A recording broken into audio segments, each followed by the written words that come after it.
Les bêtes de Bolma-Gluy. Les guilides des terres noires, lacet 1. Maurice Borel rencontra un homme. Il ne mesurait pas plus haut que 3 pouces. Il l'interrogea. Dis donc, voir, pourquoi n'es-tu pas plus haut que 3 pouces? Je suis né comme ça, monsieur. Vraiment? C'est possible d'être comme ça? Et n'es-tu pas gêné, n'es-tu pas embêté de cette forme qui t'empêche d'explorer les hauteurs? Pour moi, c'est comme pour vous, il y a des hauteurs et des basseurs. C'est juste qu'il y a un échelon de différence. C'est comme les millimètres, les centimètres, les décimètres. Il y a toujours plus petit. Tout va bien pour moi. Merci, au revoir. Maurice Borel n'en tenait pas de cette oreille. Maurice Borel était décidé à en savoir plus. Mais dis-moi, il y en a beaucoup dans ton monde comme ça? Monsieur, bien sûr, nous sommes des millions. Seulement, il y en a qui sont invisibles et d'autres visibles. Et alors? Y a-t-il beaucoup de gens comme moi qui rentrent en communication avec des personnes comme toi? Bien sûr, monsieur, tout à fait. Cela existe, bien sûr. Ah oui, d'accord, oui, bien sûr. Et c'est bien de rentrer en communication avec des gens comme toi. Bien sûr, monsieur, c'est toujours ce qu'il faut faire. Ah oui, d'accord. Es-tu marié? As-tu des enfants, petit homme? J'ai marié, j'ai des enfants. Je ne sais pas, je ne sais pas. Ah, ah oui, d'accord. Bien sûr, oui, d'accord. Si tu veux, nous pouvons nous promener ensemble, discuter un peu. Si vous voulez bien, monsieur, j'ai rien à faire aujourd'hui. Oh, épatant. Alors allons-y. Je vais m'adapter. Tu marches vite?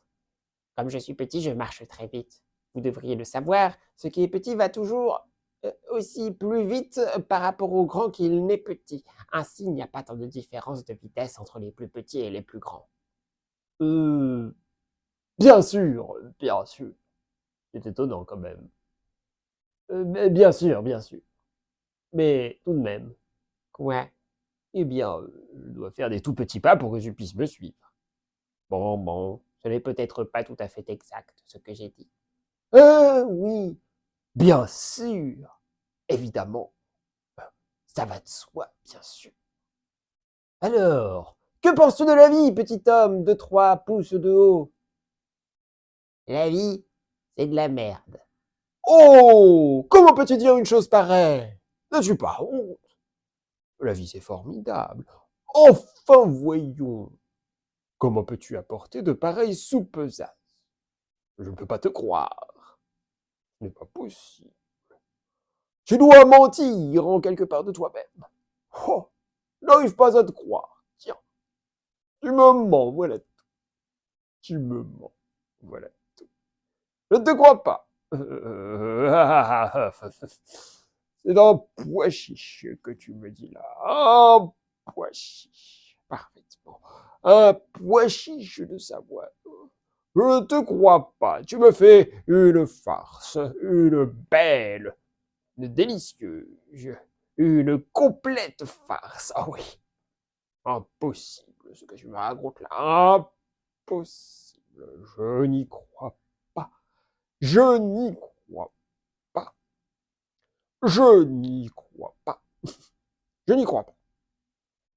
C'est pourtant la vérité, monsieur, c'est de la merde.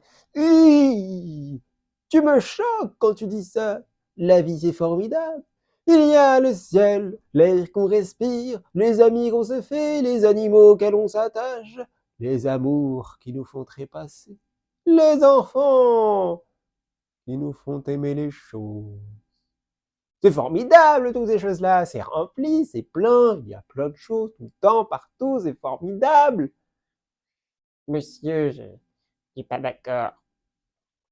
À la fin, on meurt. Et avant de mourir, c'est la merde pendant de longues années. Et c'est de plus en plus la merde pendant de longues années. Et rien ne permet ça. les relations se détachent, les gens ne se connaissent pas et ne se connaisseront jamais. Nous sommes isolés dans notre personnalité propre qui ne peut pas être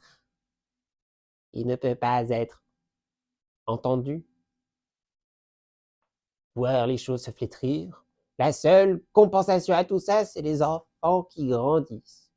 Bien maigre compensation, enfants égoïstes, idiots parfois, détachés, rêveurs, défaiseurs colériques. Tout ça pour la fin de cet état adulte et vieillissant, pour toujours, de plus en plus et encore, dans une absence de réponse et d'être faisant en totalité. Et c'est tout. Et nous avons un gros nez. Et nous sommes moches, moches, moches.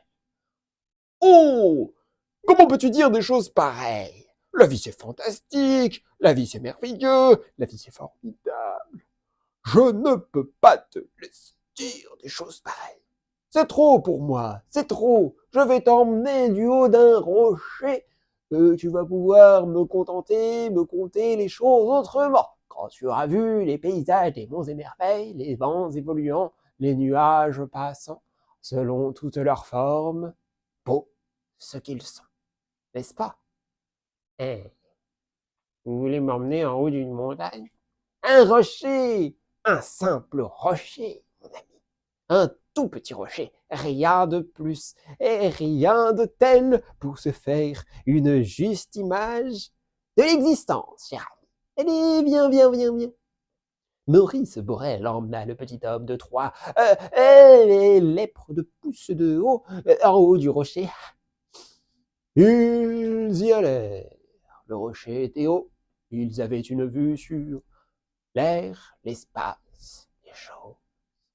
Alors, n'est-ce pas formidable, petit homme de Troie, haut de pied de poule, je ne sais plus, moi. C'est pas mal, mais ça ne me convainc pas. La vie, c'est quand même de la merde. Et le petit homme glissa du rocher et dégringola dans la falaise. Maurice Borel, effrayé, dit: Petit homme, comment as-tu pu glisser maladroit? Es-tu toujours vivant? Je suis trop petit pour être lourd. Oui, je suis vivant, oui. La vie, c'est de la merde. C'est de la merde. Je ne suis même pas mort. Et je compte les bras d'herbe à mes pieds. Oh! Et le petit homme, dans sa dépression de ses 3 ou 2 pouces, qui ne voyait pas la vie d'un bon œil, partit en laissant Maurice Borel en haut. Maurice Borel entendit sa voix s'éloigner. Oh, la vie c'est nul, c'est tout pourri. Oh. Ah, un jour, je le rencontrai. Et j'arriverai à le convaincre que la vie est pleine d'optimisme et d'opportunités. Ce n'est qu'une question de temps. En attendant, allons-nous-en.